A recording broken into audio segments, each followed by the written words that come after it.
Jo porto 3 anys participant a les jornades que feu d'orientació als professionals que estan a segon de batxillerat i veritablement em sembla una jornada fascinant.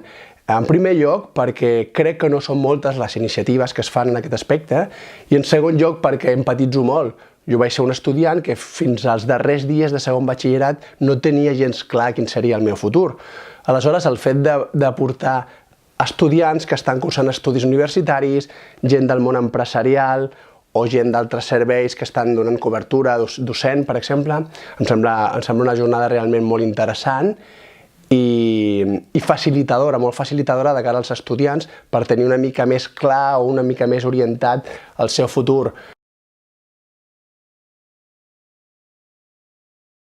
Els joves que han d'incorporar-se el dia de demà a la feina hauran de tenir clar que el món laboral està en constant canvi. Però jo entenc que ells ja ho tenen clar. Ells moltes vegades són estudiants que s'estan buscant una feina i tenen clar que en aquella feina on estaran per primera vegada és molt probable que no sigui la feina definitiva. I també tinc clar que ells tenen clar que les empreses a les quals treballaran és possible que tinguin una durabilitat finita. El món laboral futur, o ja fins i tot present que ens estem trobant, és un món que estarà ocupat per molts professionals i els departaments de recursos humans hauran de decidir per què quedar-se amb aquest professional i no amb aquest altre. El fet diferencial entre una persona i una altra serà el fet singular que faci els entrevistadors determinar per una persona o per una altra. I això moltes vegades no depèn ni de quants currículums tens, ni de quants estudis de màster, ni de quants idiomes tens.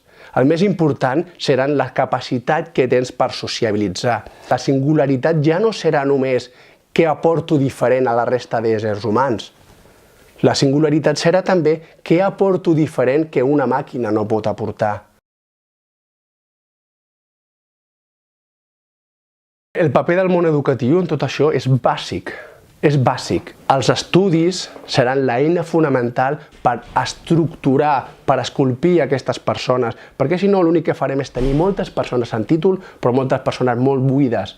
Hi ha molta gent que està pensant que s'ha de tornar a l'origen, tornar a la A. La nova generació serà una altra vegada la generació AA, és a dir, la de tornar a l'origen, tornar a la filosofia, tornar al pensament i no tan encaminada a la productivitat. Perquè una cosa va darrere l'altra. Si tu tens una gent més formada, si tu tens una gent més avançada emocionalment i intel·lectualment, tindràs també una societat més productiva, però també una societat més productiva però també més justa.